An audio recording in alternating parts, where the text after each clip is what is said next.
Dia tidak pemarah, itu kasih. Dia tidak menyimpan kesalahan orang lain. Seorang pendendam susah mengasihi. Sebelum Anda mau jadi orang yang bisa mengasihi sesama, belajar jadi orang yang gak kepahitan dulu. Belajar tegas sama diri sendiri. Aku gak mau simpan kesalahan orang. Simpan kesalahan orang itu susah sekali dibuang. Kebiasaan buruk itu lengket betul. Mau tahu lengketnya di mana? Di mulut kita. Kenapa kita susah sekali melupakan kesalahan orang? Karena kita terus mengulang-ulangnya, replay terus di lidah. Kita cerita, penggiringan opini. Biasanya orang yang kepahitan mencari orang lain yang kepahitan. Dan setelah kita cari orang lain yang kepahitan, ini toxic relationship namanya, ini hubungan yang toxic. Sehingga orang tadi yang gak ada urusannya, itu kepahitan orang lain, dia sendiri semakin pahit jadi orang. Apa urusannya begitu loh, kalau orang lain pahit sama sesamanya, dia cerita sama kita, kita ikut-ikut pahit sama orang itu. Karena kita gak ada di situ. Ceritanya itu mungkin ada dua sisi. Dan karena orang itu ceritakan, kita turut kepahitan. Udahlah, jangan urusi urusan orang. Kecuali kalau Anda dewasa rohani, kecuali kalau kita itu sudah bersih. Jangan kita melihat selumbar di mata orang, balok di mata sendiri gak pernah dikeluarkan. Kalau kita tahu kita punya kumat-kumatan itu kepahitan, jangan bergaul sama orang kepahitan. Karena dengar sedikit cerita mereka, padahal sama orang yang kita gak ada urusannya, kita bisa terbawa arus.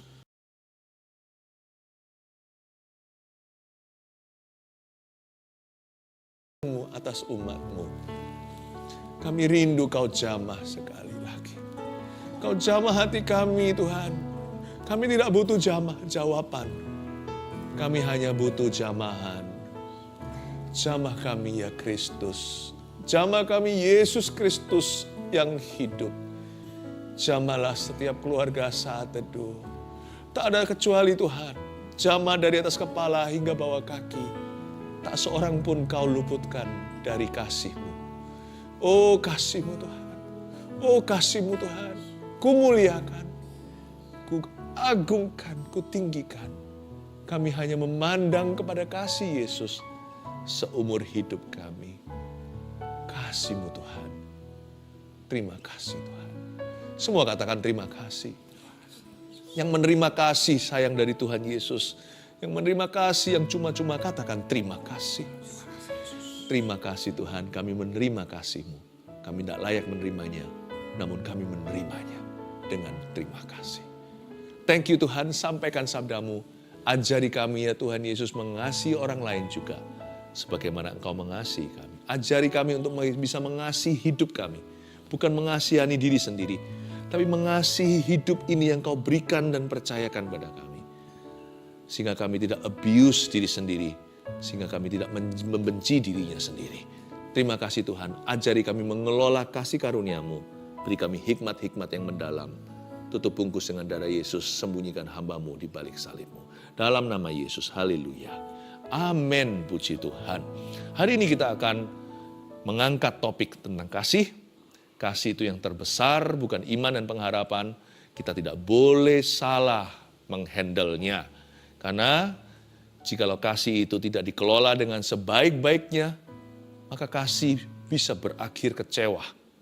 Jangan pernah kita itu mengecewakan orang lain, dan juga janganlah hati kita kecewa sama orang lain. Mari kita pelajari hari ini, bagaimana kita bisa mengasihi setiap orang secara proporsional.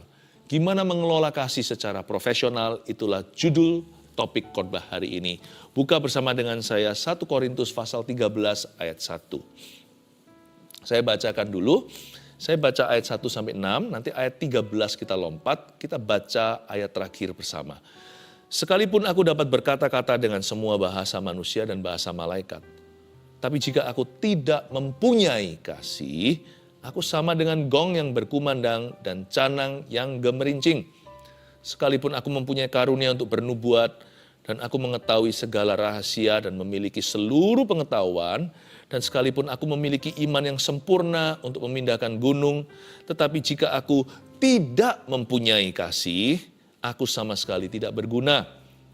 Dan sekalipun aku membagi-bagikan segala sesuatu yang ada padaku, bahkan menyerahkan tubuhku untuk dibakar, tetapi jika aku tidak mempunyai kasih, sedikit pun tidak ada faedahnya bagiku. Kasih itu sabar, kasih itu murah hati. Ia tidak cemburu, ia tidak memegahkan diri, dan tidak sombong. Ia tidak melakukan yang tidak sopan, dan tidak mencari keuntungan diri sendiri. Ia tidak pemarah, dan tidak menyimpan kesalahan orang lain. Ia tidak bersuka cita karena ketidakadilan, tetapi karena kebenaran. Ia menutupi segala sesuatu, percaya segala sesuatu, mengharapkan segala sesuatu, sabar menanggung segala sesuatu. Lalu kita lompat ke ayat 13, kita baca bersama dengan suara keras. 2, 3, demikianlah tinggal ketiga hal ini, yaitu iman, pengharapan, dan kasih. Dan yang paling besar diantaranya ialah kasih. Kasih itu yang terbesar.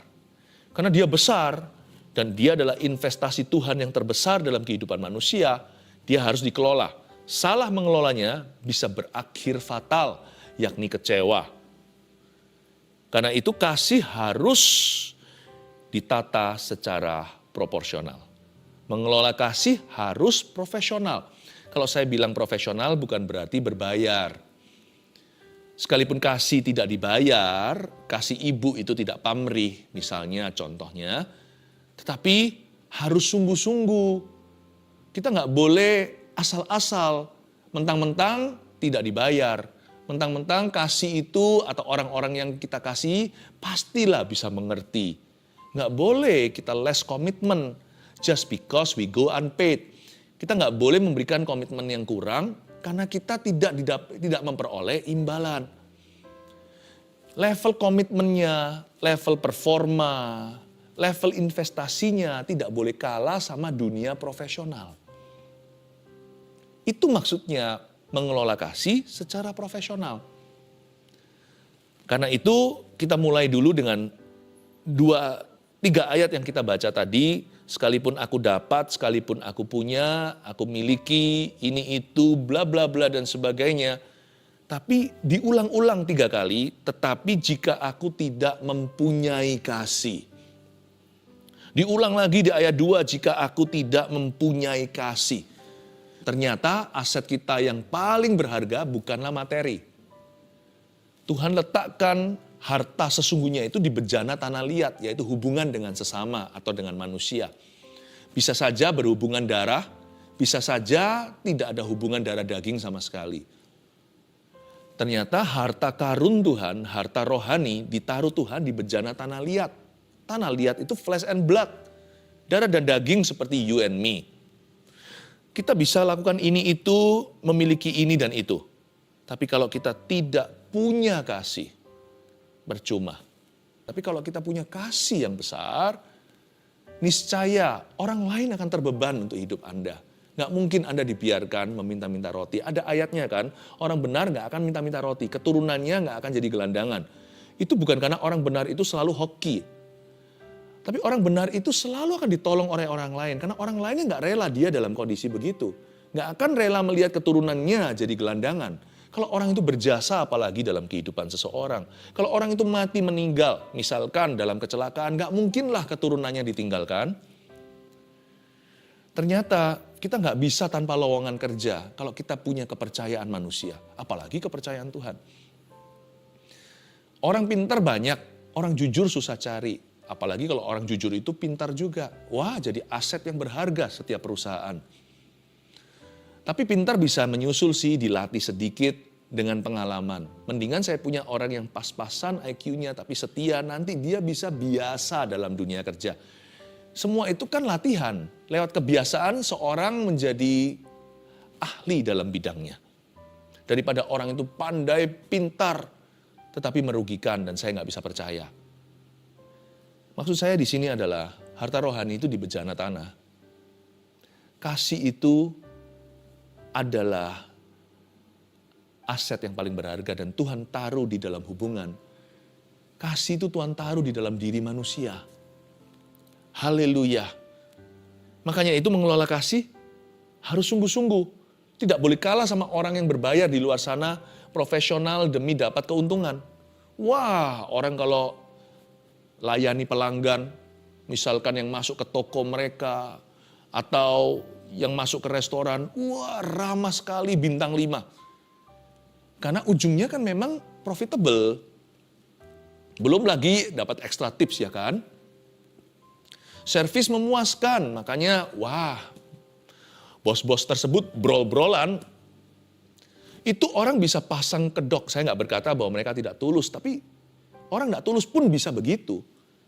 Tapi kasih itu mesti tulus. Kasih harus sungguh-sungguh. Justru karena tidak dibayar itu, karena terlalu mahal.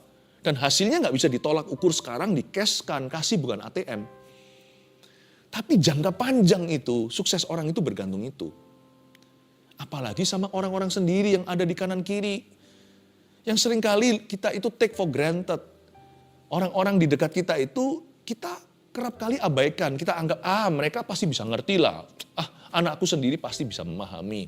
Orang tua, pasangannya. Saudara seiman, BFF, best friend-nya. Atau gembalanya. Gembalanya mungkin kalau seorang pemimpin, stafnya, timnya. Nggak bisa. Kita nggak boleh meremehkan orang. Apalagi kalau orang itu sudah biasa di dekat kita. Jangan pernah jadi biasa sama manusia. Semua manusia harus kau kasihi. Tapi untuk kita bisa mengasihi, kita harus mengerti garis besarnya. Nah inilah tujuan episode kali ini. Sekarang ini saya mau ajarkan garis besar haluan kasih. Gimana caranya menata? Kita harus mengerti siapa adalah apa di hidup kita, siapa bukan apa. Karena itu sebelum kita ke garis besarnya, kita lihat garis kecilnya dulu. Inilah sifat-sifat kasih. Kita lihat ayat 4, kasih itu sabar. Ya kan? Nomor 1 loh itu definisinya harus sabar dulu. Percumalah kita itu membual, kita bilang mengasihi orang itu kalau kita tidak sabar sama dia, marah-marahi dia, lihat negatifnya. Buyar semua, apapun definisi kasih selanjutnya itu nggak ada artinya kalau kita di depan sudah emosional, kalau kita belum apa-apa udah marah-marah. Kasih itu harus sabar, kasih itu murah hati, ya nggak boleh cuek. Kalau kita mau ngasih, kita harus take interest di orang itu, kita harus tertarik dengan kehidupan orang itu. Nggak boleh melulu tentang dirimu. Kasih itu murah hati itu berarti memberi perhatian, nggak boleh acuh tak acuh. Dia nggak cemburu. Ini bukan cemburu kalau suami diambil sama perempuan lain. Ya patut cemburu lah, nggak cemburu lah. Kalau nggak cemburu itu something wrong, sesuatu yang salah. Tidak cemburu di sini itu iri hati, ini dosa Kain. Kalau orang itu mengaku mengasihimu, dia akan senang ketika Anda sukses. Dia nggak akan merasa Anda saingan. Dia nggak akan cemburu. Ia tidak memegahkan diri. Kalau kita dekat dengan orang yang mengasihi kita ya, kita itu diangkat olehnya. Jadi kalau kita dekat sama seseorang, kita selalu dijatuhkan, dibunuh karakternya, orang itu nggak mengasihimu. Kita itu nggak perlu merasa bangga sama diri sendiri dengan cara membunuh karakter orang lain. Kita punya kebiasaan buruk, yaitu menjatuhkan orang demi supaya meninggikan diri kita. Kenapa sih kita nggak bisa saling menghargai, saling apresiasi? Dengan menghargai orang lain, kita pun akan lebih dihargai. Ia tidak memegahkan diri. Sebab ketika kita dekat dengan orang yang kita kasihi, ketika orang itu, kalau kita dekat dengan seorang yang mengasihi kita maksudnya, tandanya adalah kita akan merasa semakin confident di dekat dia. Seorang perempuan di depan suaminya yang mencintai dia akan merasa semakin cantik, akan merasa langsing selalu. Seorang laki-laki di hadapan istrinya sendiri, dia akan merasa berharga, dia merasa dihormati, dia merasa dia ini orang yang bukan orang besar di masyarakat nggak apa-apa, tapi istriku sangat menghargaiku. Makanya itu jangan pernah kita itu jadi orang yang menjatuhkan sesamanya. Dengan demikian kita membenci mereka. Sebab kasih tidak memegahkan diri dan dia tidak sombong. Kita nggak mencoba untuk membuktikan diri kita di depan orang yang kita kasihi. Malah justru kita akan berusaha bagaimana caranya untuk membuat dia semakin percaya diri. Membuat orang yang kita kasih itu semakin pede. Ia tidak melakukan yang tidak sopan. Sebab kasih tidak akan membuat orang lain merasa tidak nyaman. Kalau kita dekat dengan seseorang, kita merasa nggak nyaman. Dia suka pegang-pegang, padahal nggak seharusnya. Nggak lumrah lah. Pegangannya itu membuatmu tidak nyaman. Bukan berarti kita jadi orang yang tidak kenaan.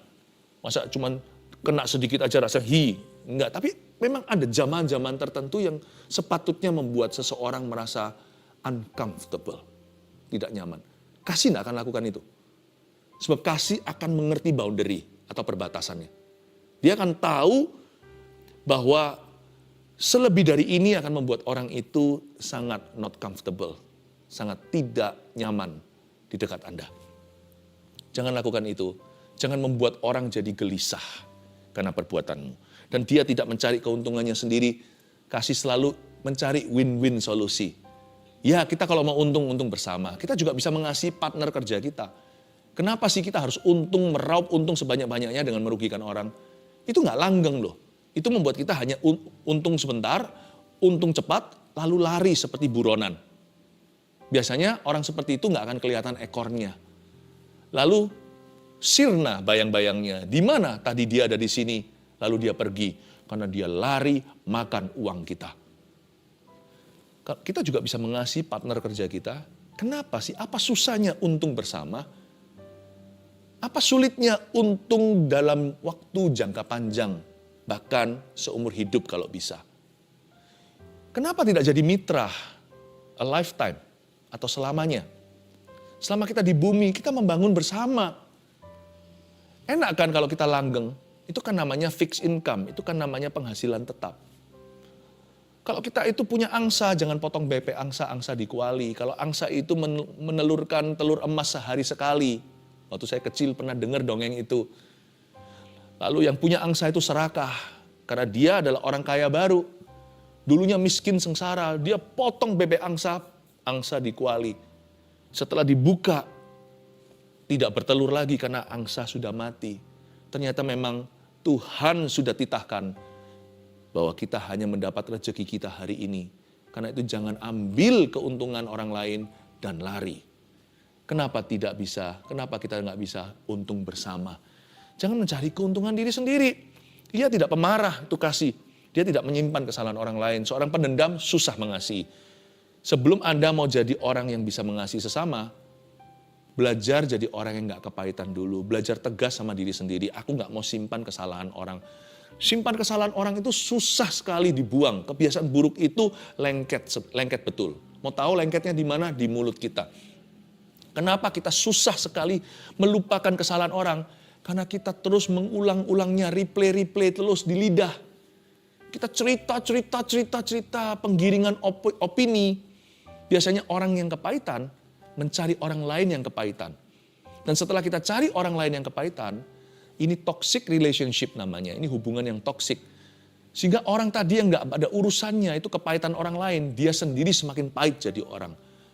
Apa urusannya begitu loh kalau orang lain pahit sama sesamanya, dia cerita sama kita ikut-ikut pahit sama orang itu. Karena kita gak ada di situ. Ceritanya itu mungkin ada dua sisi. Dan karena orang itu ceritakan, kita turut kepahitan. Udahlah, jangan urusi urusan orang. Kecuali kalau Anda dewasa rohani, kecuali kalau kita itu sudah bersih. Jangan kita melihat selumbar di mata orang, balok di mata sendiri gak pernah dikeluarkan. Kalau kita tahu kita punya kumat-kumatan itu kepahitan, jangan bergaul sama orang kepahitan. Karena dengar sedikit cerita mereka, padahal sama orang yang kita gak ada urusannya, kita bisa terbawa arus. Bukan kita sembuh, semakin sakit. Semakin berpenyakitan. Janganlah, kalau kita tahu kita memang dari sononya orang yang sudah kepahitan, carilah kesembuhan. Dan kalau Anda kepahitan, jangan menyebar kepahitan. Karena dengan demikian Anda akan semakin sulit, semakin sukar untuk disembuhkan. Belum lagi menyebar kepahitan itu dosa. Jadi kalau Anda kepahitan, jangan keluar dari kamar. Berdoa sampai Tuhan cabut tuh akar. Daripada kita keluar, lalu kita menyebarkan roh pahit itu kepada sesama kita. Wah, akhirnya bukan saja kita nggak sembuh, tapi hati kita akan semakin tertuduh. Ia tidak bersuka cita karena ketidakadilan, tapi karena kebenaran. Ia menutupi segala sesuatu. Itu dia. Di mana ada kasih, nggak akan kepingin atau selera untuk cerita-cerita yang buruk-buruk sama orang. Sebab kasih itu selalu menutupi segala sesuatu. Kalau dia bukakan, itu berarti memang mau dioperasi. Jadi seperlunya, dia hanya bukakan sesuatu jika perlu, kalau itu mau ditindaklanjuti dengan cara yang penuh dengan pertanggungjawaban di hadapan Tuhan. Saya kasih garis besar haluannya. Seperti apa, ada 3 seperti biasanya.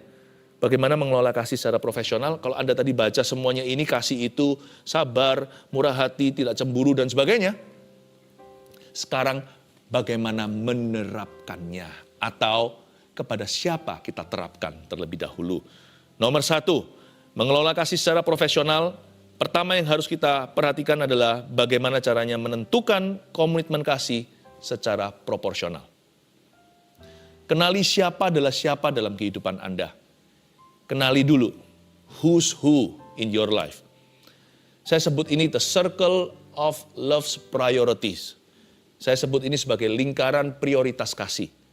Tentunya kasihlah Tuhan Allahmu dengan segenap hatimu. Kasih dan jangan ada padamu Allah lain di hadapanku. Tuhan itu nggak boleh jadi saingan atau tandingan. Kasihmu harus RSVP, reservasi, kasih terbesar, tertinggi, dan segala-galanya, awal dan akhir adalah Yesus Kristus Tuhan. Kasihmu yang terbaik, yang mula-mula, yang terindah dan pada akhirnya adalah untuk Tuhan Yesus. God at the center. Lingkaran besar itu Tuhan ada di titik tengah. Dan Tuhan mewarnai semuanya. Lalu setelah itu, kalau Anda sudah menikah, pasangan hidup Anda, suami atau istri adalah orang terdekat. Bahkan seorang laki-laki pun akan meninggalkan ayah ibunya untuk bersatu dengan istrinya menjadi satu daging. Kita harus menghormati orang tua. Saya pun punya anak, jadi saya bicara begini pun merugi. Tapi tidak ada orang yang lebih dipersatukan sama kita menjadi satu roh, satu daging, seperti pasangan yang dinikahkan, holy matrimony oleh Tuhan. Karena itu kasihilah suamimu, istrimu. Setelah Tuhan Yesus. Tidak boleh mengasihi temannya lebih dari pasangan hidupnya. Pasangan hidup ini bukan pacar ya. Kalau pacar belum apa-apa. Tunangan pun belum. Tapi suami dan istri. Jangan kasihi juga dan gara-gara urusan orang tua, mertua, tidak semua orang tua itu bijaksana. Miliki boundary, caranya gimana bicarakan tanpa berantem. Berada di lingkaran kedua setelah Yesus Kristus adalah suami istri ini tali bertiga. 3 lembar sulit untuk diputuskan. Bicarakan bagaimana caranya untuk menanggulangi. Damaikan, jadi anak damai. Bukan memperkeruh, jadi bagian jawaban, bukan problemanya. Jadi solusi, bukan permasalahan. Suami istri harus bisa bicarakan apa saja, termasuk soal orang tua, mertua. Semoga orang tua dan mertua Anda semuanya bijaksana. Tapi jika tidak, pernikahan cukup untuk bisa menjadi solusi. Anak pun tidak boleh berada di tengah antara papa dan mamanya. Nggak bisa. Meskipun seorang wanita cenderung untuk mengasihi anaknya berlebihan, apalagi kalau baru punya anak atau anak ditunggu semata wayang. Tapi tetap jangan pernah kita itu terus seorang perempuan memperhatikan hanya putranya. Lalu melupakan pasangannya karena itu tetap adalah anakmu. Dia tidak satu tubuh meskipun dia keluar dari kandunganmu. Suami dan istri itulah satu tubuh, satu roh di hadapan Tuhan. Ini menjadi cikal bakal banyak disaster, banyak musibah rumah tangga karena prioritasnya terbolak-balik. Lalu setelah itu keluarga tentunya anak, istri, suami, setelah itu anak, orang tua, ya, keluarga. Taruh keluarga di atas pelayanan. Bersamaan sebenarnya kalau bagi saya bersamaan. Keluargaku adalah pelayananku nomor 1. Gereja adalah pelayananku sama. Pentingnya 2 sisi dari koin yang sama. Tapi setelah keluarga saya, gereja. Karena bagaimana saya bisa mengembalakan gereja? Kalau saya tidak bisa mengembalakan keluarga saya sendiri. Bukankah surat Paulus berkata begitu? Seorang penatua gereja, seorang hamba Tuhan harus bisa didik dulu family-nya. Gimana dia bisa pimpin rumah Allah kalau rumahnya sendiri berantakan. Keluargaku adalah pelayananku nomor 1. Karena itu jangan pernah karena pelayanan tapi anak-anak, istri, keluarganya, suaminya diabaikan. Seimbang ya. Nah sekarang juga selain itu lingkaran-lingkaran itu kita harus mengerti. Misalkan keluarga, kalau gereja Mawar Sharon yang saya gembalakan, bagaimana mungkin saya bisa abaikan kebutuhan mereka. Mereka itu komitmen suka duka membangun bersama dengan kami. Jadi komitmen saya pasti untuk jemaat. yang kami gembalakan. Kenapa? Karena mereka bukan hanya makan firman, mereka suka duka banting tulang dengan kita. Pas kita bagus, pas kita kurang bagus performanya, mereka selalu ada di sana. Mencucurkan air mata, jerih payah, lelah, keringatnya. Bahkan jikalau Tuhan izinkan, mencucurkan darah pun kita akan bersama-sama. Coba bayangkan, how can I not love Gereja Mawar Sharon yang kami gembalakan dan keluarga besar GMS ini. Saya akan memberikan komitmen saya untuk mereka. Dan keluarga Saat Teduh, good news-nya juga, Anda sudah berada di lingkaran dalam bersama dengan kami. Mau badai taufan, mau kemanapun di seluruh bumi, saya nggak akan lewatkan Rabu Sabtu. It's my commitment to you. I wish I could give you more. Tapi kalau saya kasih Anda lebih, itu mungkin saya harus menjadi papa yang kurang baik loh. Jadi maafkan, mohon pengertian. Saya harus bisa membagi secara proporsional. Komitmen kasih saya kepada siapa? Pada Tuhan, pada istri saya, pada anak-anak saya, pada orang tua saya, pada keluarga saya, pada Gereja Mawar Sharon, pada keluarga Saat Teduh. I know who's who in my life. Ku berikan proporsional komitmen kasihku masing-masing tepat waktu, tepat guna, tepat sesuai dengan kehendak Allah. 2, mengelola kasih secara profesional berarti membagi waktu kualitas secara profesional. Ya, tadi kan kita menentukan komitmen. Sekarang bagi waktu. Karena kasih gimana pun juga tetap spells waktu. Kasih tetap dieja WAKTU, tetap waktu. Membagi waktu secara profesional. Jangan lupa ya, kayak tadi saya katakan Rabu Sabtu. Apakah saya bisa lakukan Senin sampai Minggu? Bisa. Tapi berarti saya harus telantarkan gereja yang sudah berdiri, kami dirikan, dan kami gembalakan. Nggak mungkin saya bisa lakukan itu. Dan saya berarti juga harus meninggalkan family saya. Misalnya kalau saya pelayanan dari pagi sampai malam, tiap hari. Jangan-jangan pulang nanti anak saya panggil saya uncle. Bukan panggil saya papa. Saya kasih satu cerita. Suatu hari saya dengan anak saya masih kecil waktu itu. Sekarang anak kami sudah mulai besar-besar. Saya pulang sekolah. Saya tentukan waktu cuti. Hari itu saya pergi jemput dia. Dari sekolah saya jemput, masih kecil itu saya langsung bawa ke mall terdekat.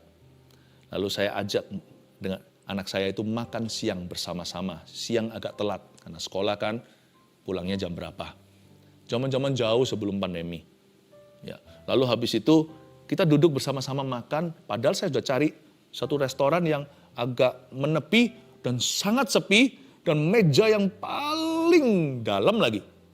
Ternyata ada juga saudara seiman yang mengenali. Tiba-tiba tarik kursi, duduk di antara saya dan anak saya yang masih kecil itu. Anak saya langsung diam aja. Langsung berkata, Pak Pastor Philip, bisa counseling. Saya berkata dengan senang hati, tapi jangan hari ini. Saya bilang gitu. Nah, saya beritahu kalau boleh nanti hubungi gereja. Karena kami punya tim counseling yang sangat-sangat terlatih. Bersertifikat lagi. Tim counseling yang tahu apa yang mereka lakukan lewat counseling dalam kehidupan jemaat. Dan mereka akan sangat berguna. Saya tidak berjanji saya bisa turun tangan sendiri, tapi saya akan berikan tim yang terbaik untuk menanganimu. Lalu bapak tersebut berkata, tapi Pastor Philip punya waktu ini jalan-jalan. Kaget saya di depan anak saya. Buktinya sekarang kan bisa di sini makan-makan. Saya bilang, Bapak, saya pegang tangan anak saya bilang sebentar ya. Bapak, saya memang punya waktu hari ini untuk anak saya. Saya bilang dengan hormat saya berkata, kalau saya hari ini bisa bersama anak saya makan bukan berarti saya itu punya waktu untuk segala sesuatu. Ini waktu yang saya memang dedikasikan untuk putra saya ini. Karena saya juga seorang ayah, bukan hanya seorang pendeta. Mohon pengertian Bapak. Terima kasih. Saya minta nomor teleponnya. Kak, saya janji akan saya hubungi tidak lewat hari ini. Seseorang dari kami akan menghubungi Anda dan memberikan pelayanan yang terbaik. Lalu setelah itu Bapak itu bisa mengerti, saya bersyukur, terima kasih Pak, terima kasih Tuhan Yesus memberkati. Lalu saya ngomong sama anak saya, nak, ayo kita makan sama-sama, kita doa sebelum menyantap hidangan ini. Lalu saya ngobrol-ngobrol, hari itu saya menjadi seorang papa. Terlebih dahulu saya harus uji lihat apakah Bapak itu sekarat. Kalau Bapak itu udah sekarat ya saya nggak bisa, saya harus minta pengertian anak saya kali ini. Karena yang ketiga, saya tuliskan dulu nanti saya jelaskan maksudnya apa. Menggenapi rencana Tuhan dan panggilan kita pada akhirnya. Kenapa kita harus kelola kasih secara profesional supaya nanti pada akhirnya itu skor kita nggak ganjil. Tapi supaya genap rencana Tuhan. Tuhan punya rencana itu besar, kita nggak boleh buang waktu dan energi. Panggilan kita itu spesifik.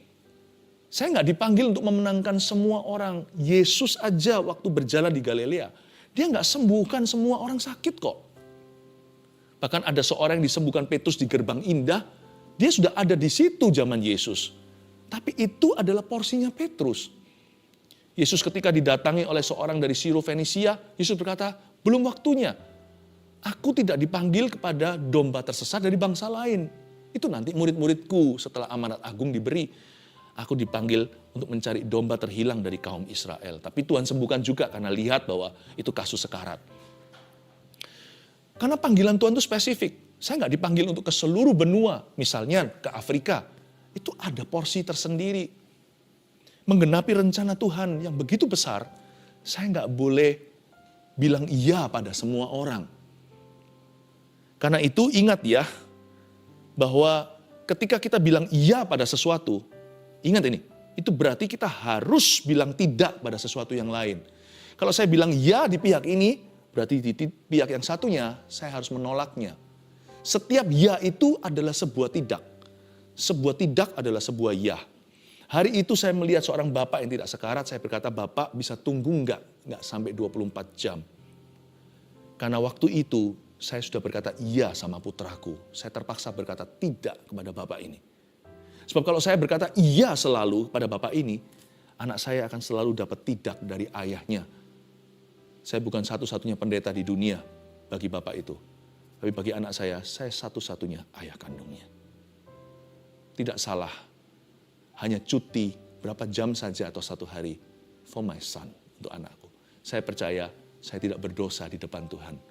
Karena seorang manusia seperti saya, seperti Anda, kita punya cap waktu, kita sudah dicepit di situ. Dan rencana Tuhan harus genap. Kita harus tahu kapan berkata ya, kapan berkata tidak. Kelolalah secara proporsional dan profesional juga. 3 poin ini diingat sekali lagi, mengelola kasih secara profesional. 1, menentukan komitmen kasih secara proporsional. 2, membagi waktu kualitas secara profesional. 3, menggenapi rencana Tuhan dan panggilan kita pada akhirnya. God bless you, semoga hati kita semakin bijaksana. Mari kita angkat tangan kita. Terimalah berkat dari Allah Bapa, kasih karunia dari Tuhan Yesus, pengurapan dari Allah Roh Kudus menyertaimu, yaitu kasih Yesus. Allah adalah kasih. Kasihilah hidupmu, kasihilah orang-orang sekelilingmu. Dalam nama Yesus yang percaya sama-sama katakan, amin.